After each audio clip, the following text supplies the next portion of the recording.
Good afternoon, everyone. It is Thursday, July 17th. Waited a couple of days to shoot this video just because I was having genuine anxiety about this transaction. It's my quadplex in Tampa. I've probably made a third of or half of every video about it. But it looks like we're getting under contract for the second time. Seriously, we had a flurry of offers coming in. Some from people that have previously circled the block and come back and give another offer. But I had a heart to heart, as I mentioned in the previous video, with my seller saying, look, you don't like seller financing deals. Can you just say no to all of them and then just focus on the ones where it's cash? Cool. They said yes. My husband particularly said yes. The CPA agreed because it's easier because it takes time from his busy schedule because he's a businessman.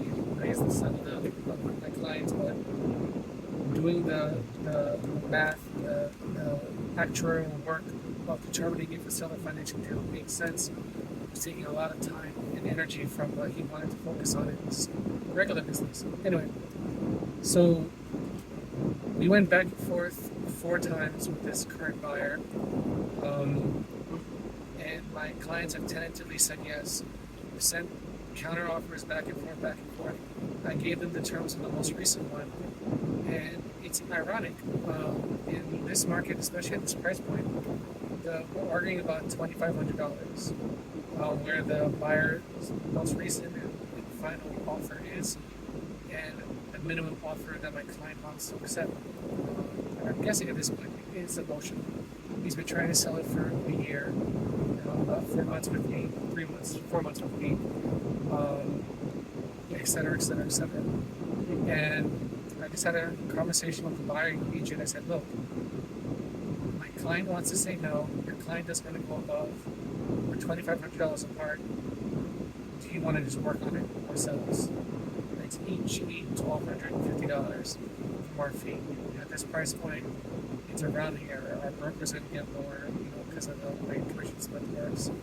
And she said, yeah, to make this deal work, I'll take it, split it 50-50. So I shared that with my client, and I said, it's essentially the same math. You want $2,500 more, but both agents are going to take $2,500 less from the deal. Can that work for you? He says, you know what, I think that'll work for me. Tell my wife. So I sent it out for signatures. I'm waiting to hear back. And making this video is somewhat premature, but I believe this is their final ability to walk away. The concern that my seller has is this is a VA loan, and the property is 100 years old. So there's going to be issues when you go digging through. But I've spoken to other agents that are developing their VA loans. I have a VA loan on my other duplex that's under contract. The difference is that duplex is 2 years old. I kid you not, the VA appraiser was there 15 minutes.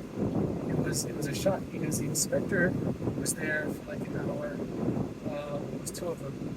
The previous inspector we were on the contract, the first time for the duplex SCP, was there an hour and 45 minutes.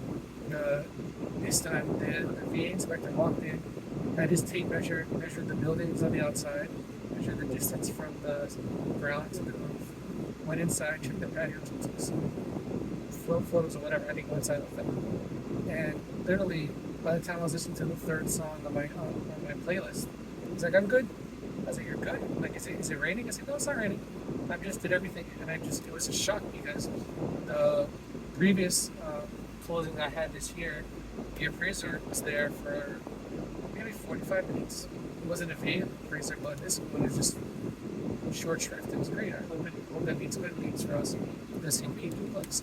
But here, I expect there to be migration since the property is 101 years old.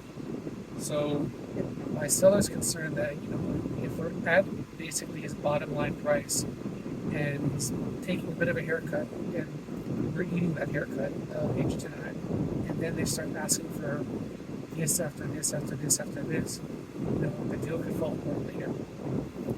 The other thing that he doesn't like is the buyer is leaving the country today. We'll be back on the 23rd of August. So closing will be the 25th of August as well. His seller is more than capable of handling. I've had a great relationship there so far.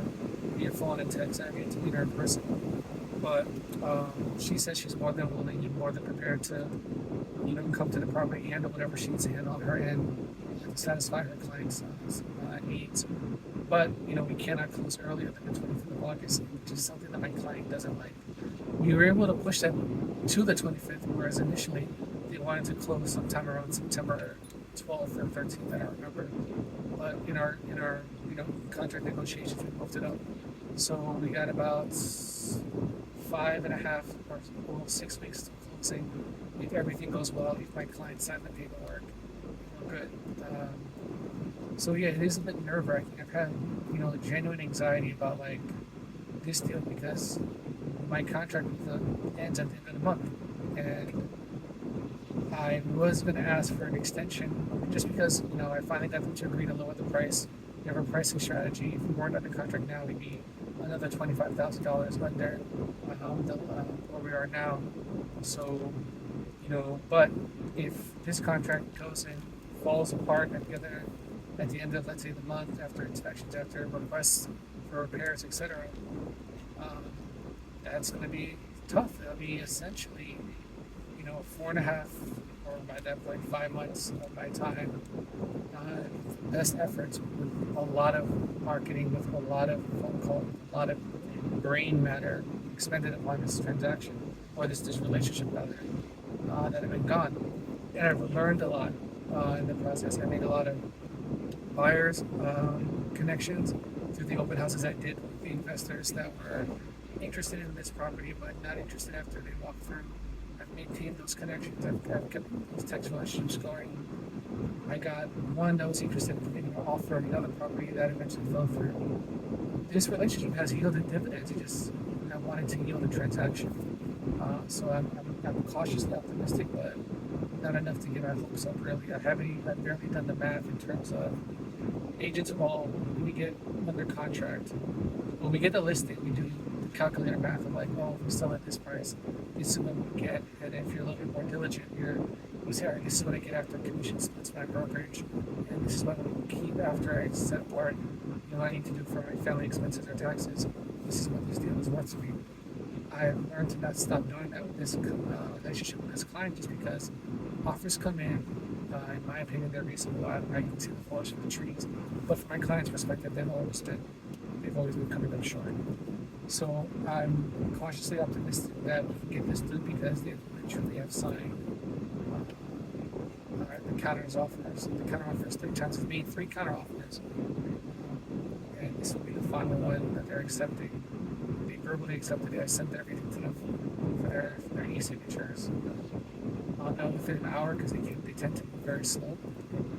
And at that point, the real work begins. Going through the inspection period, going through the appraisal period, dealing with the ups and downs of an VA loan, doing the negotiations, because essentially we're going to say no to everything that they ask for in terms of repairs.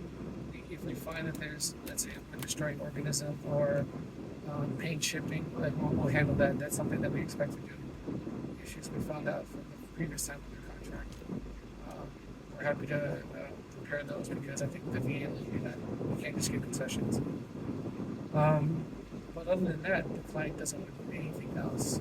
He just wants to get the money and walk away. I would like to get the money and walk away and look on their next opportunity. They tell me that they have another property. They just booted a tenant out. They're doing some repairs on that property and they'd like me to list it. I'm honored, but I'm also bruised in this previous relationship. But I think I made enough inroads. They've all complimented my work ethic on this. They've complimented my cadence of updates. They've complimented keeping them up to date on all the issues, good, bad, and ugly. So I think I've built enough rapport, and I think this is maybe what you have to do for this family to earn their business. But I'd be happy to keep earning their business with a lot less work. The other property is a lot simpler. It's single-family residence that they were renting out. Once they do the repairs, because apparently the tenant trashed it, it's going to go on the market somewhere in the mid-300s. I don't know if that's a good price because I've decided not to run the comps until they get the repairs done and etc. Because homeowners and property owners, they really look at the numbers of dollars that they spend when they do repairs, and they want to recoup that, and that's not often necessarily possible. It's like when you upgrade your kitchen because you want to, because it looks better, because your previous kitchen is dated. The contractor sent you a bill for 50,000, and emotionally you think you've added $50,000 to the value of the home, whereas a buyer could walk in, appreciate the new kitchen, but know that every other kitchen for a suitable home is similar. So to them, it doesn't add value. It just ensures that this is a good idea to purchase this home. And sellers sometimes get really flabbergasted by that because where did that $50,000 go? They might not get that offer if they didn't do the $50,000 upgrade, but they don't get $50,000 back for doing it. So in the same case, if they upgrade this other property that they have in Tampa, or just I told them it makes more sense to just do the basic repairs. That way you're not going to be emotional about the money you're spending. But they kind of like to do a good job with what they're doing. They're contractors themselves, so that's another headache I've learned from other agents as well as my own experience. When you have a general contractor or a builder as a client, there could be excesses of improvement that in real estate we call that over improvement, but the excess that they do doesn't really come back to them in terms of the dollar value for the purchase, especially in a buyer's market. Because I don't know how it is where you're viewing this or when you're watching this, but in July of 2025 in the Tampa Bay area of Florida, we are definitely in a buyer's market. The average property, or the amount of inventory we have is well over 6 to 8 months of inventory. The average property sitting on the market closer to 5 months. The average property that sells is having like 2 to 2.5 price reductions statistically, so it's really 2 to 3 price reductions. That's a buyer's market. So if you're going to put improvements in the property, it makes sense not to go overboard. And I tried having that conversation, but in one ear it doesn't even get through. But again, the long and short of it is, the work I've done, the effort I put forth, has yielded dividends in other clients and has brought the opportunity to list more of their properties.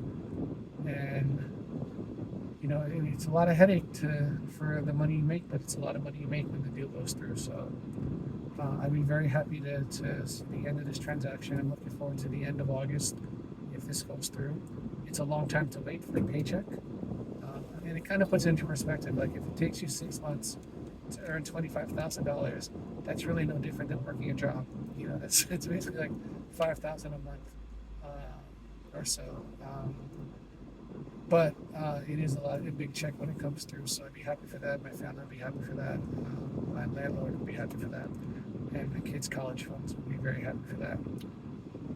So yeah, I appreciate you listening to this rant. By the time I get ready to upload this, I'll know whether or not my seller wants to, affirm his verbal commitment by actually signing it. Typically, when they sign a document, the husband signs first. And I have to remind them, oh, by the way, your wife didn't sign it. Then she signs it immediately whenever she notices it. And then the work begins, trying to get it through the finish line. Once it gets signed, we'll head over to title, file. We're using my title company, and we're going to go start that process, making sure that everything the clients have indicated to me is true in terms of liens, in terms of this or that. We've had we were under contract the first time. There was a bit of that head work done before, leg work done before. So I already know that there's no surprises coming my way, but I'd rather be safe than sorry. So, yep, Christian DeBouche, sorry for the long, unfiltered, or not unfiltered, but unstructured conversation about my second attempt to get my sellers to agree to a contract that can get this transaction done. And I look forward to, by the time this video posts, being well underway of getting under contract again, well underway of the inspection period ending, and getting ready to close. Because everyone wants this property to sell, and so do I more than anyone else. All right, talk to you guys later. Bye.